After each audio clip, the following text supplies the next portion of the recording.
Abdomen agudo, valoración clínica y examen físico.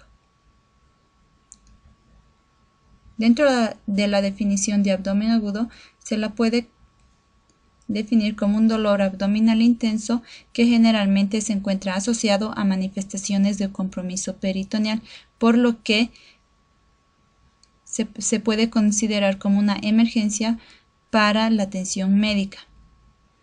Dentro de la introducción se pueden mencionar algunas características, como el dolor que llega a evolucionar de acuerdo a la causa o etiología del abdomen agudo, por lo que es importante evitar analgésicos y antibióticos en la persona que presenta este dolor antes de establecer un diagnóstico y una conducta. El diagnóstico generalmente es difícil, debido a las múltiples causas que puede presentar la persona. El tratamiento llega a ser médico o quirúrgico, por lo que es importante llegar a un diagnóstico, ver la causa del dolor y definir una conducta, ya sea médica o quirúrgica. Generalmente el tratamiento es médico en un 60% de las personas. La etiología. Dentro de la etiología, el tiempo es crucial para tomar una conducta ante una persona con abdomen agudo. Es importante, por eso, inicialmente diferenciar la situación entre dos tipos de tratamientos, ya sea un tratamiento quirúrgico o un tratamiento no quirúrgico.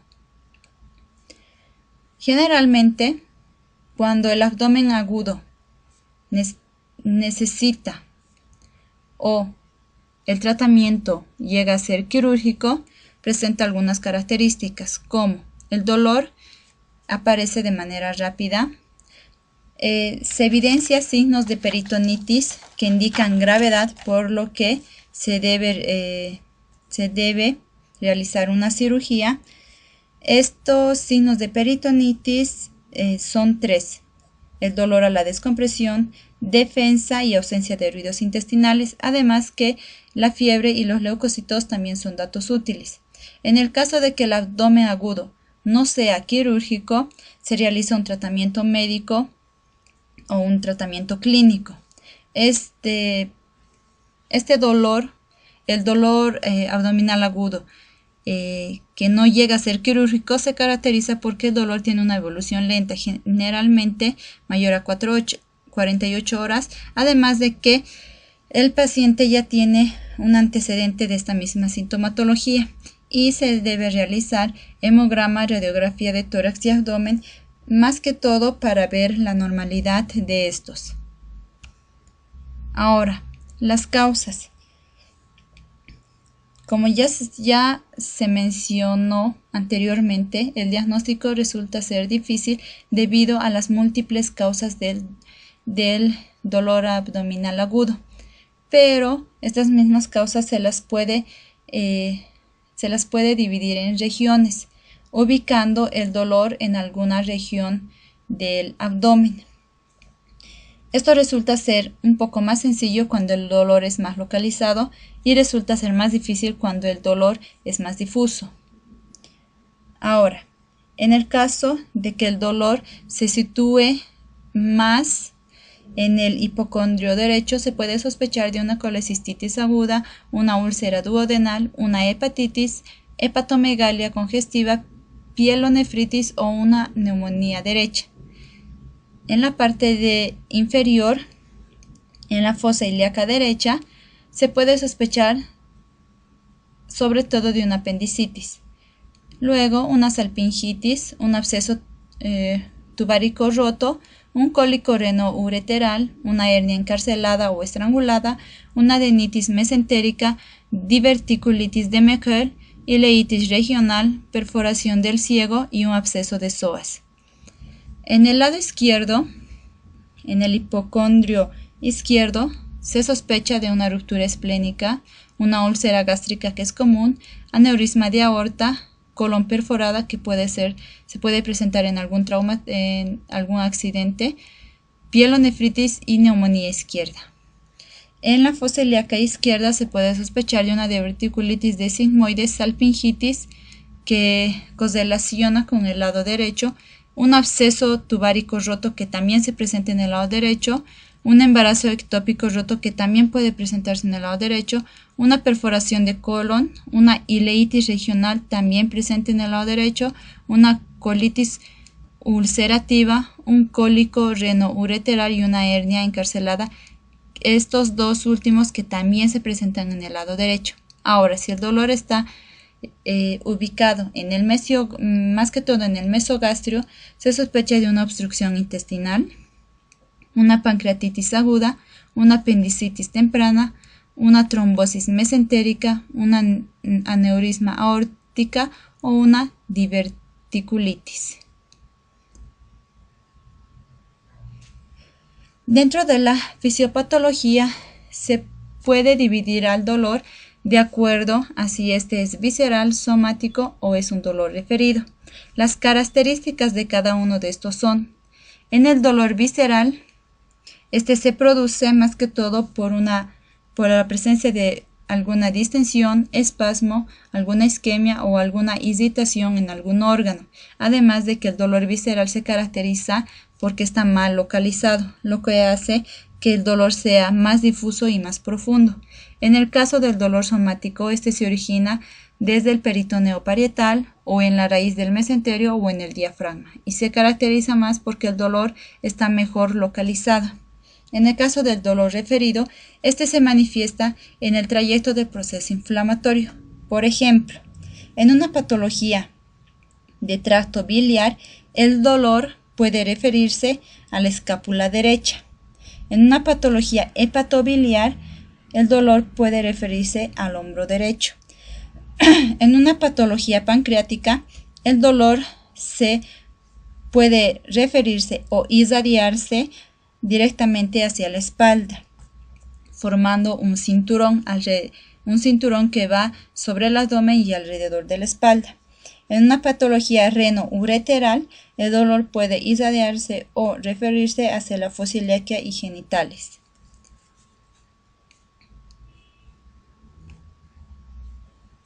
En la clínica, los signos y síntomas del dolor abdominal agudo no son muy específicos o muy exactos para todas las patologías, de manera que existen signos y síntomas que son más característicos de una patología y estos pueden estar ausentes en otra patología o en otra causa del dolor abdominal agudo.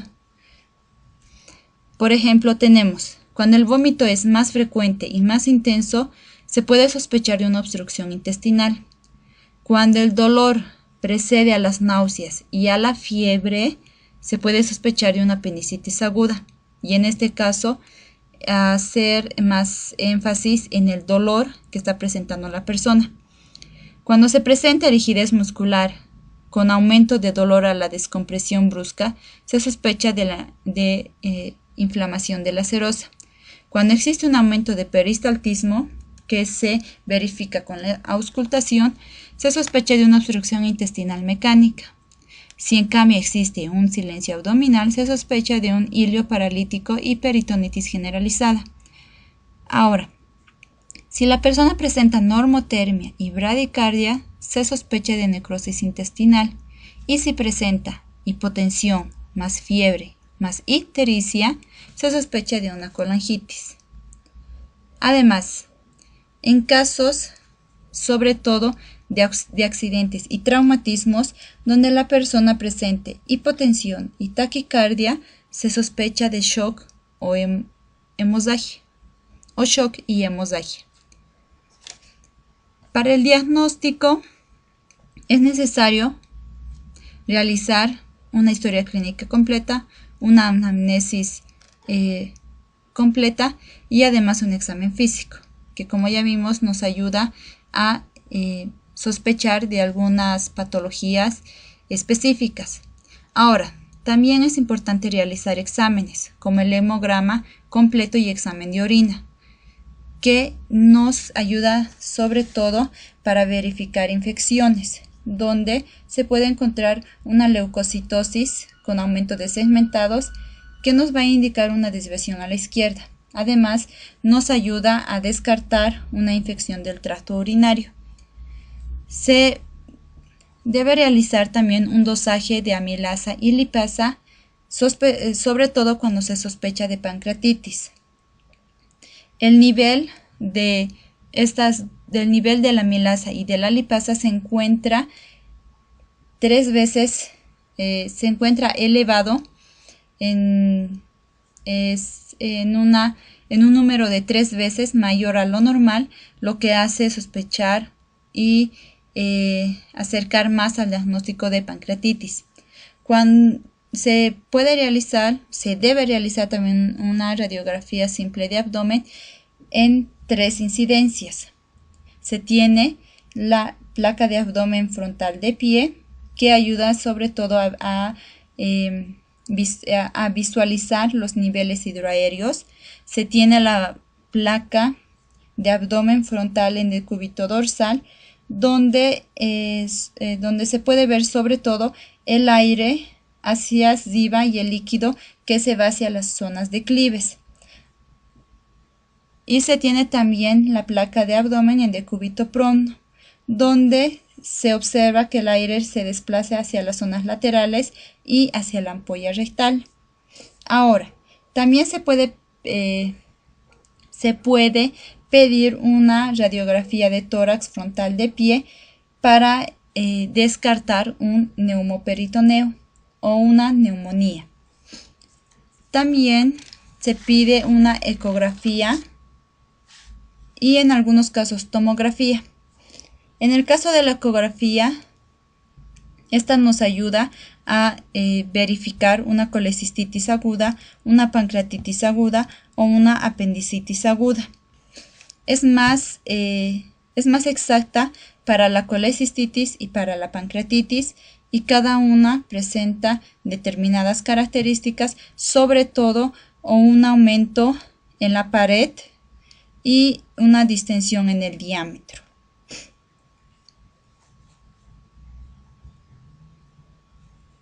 En cuanto a la internación y el tratamiento, un criterio importante para internar a una persona con dolor abdominal aguda es cuando no se llegue a un diagnóstico específico. Entonces es posible que la persona llegue a tener una conducta quirúrgica, por lo que es importante internarla para poder estar en observación o observarla durante un buen tiempo. En cuanto al tratamiento, maneja algunas normas generales, que son el uso racional de antibióticos, que se debe hacer de acuerdo al diagnóstico etiológico y mejor aún después del resultado de los cultivos. Una asistencia respiratoria, que se debe aplicar desde el inicio debido a la repercusión pulmonar. La colocación de una sonda nasogástrica, pero muy importante que esta sonda funcione con efectividad. La administración de líquidos y electrolitos de acuerdo a las pérdidas que presente la persona. Y se debe tener muy en cuenta que en un abdomen distendido, la pérdida insensible llega a ser mayor.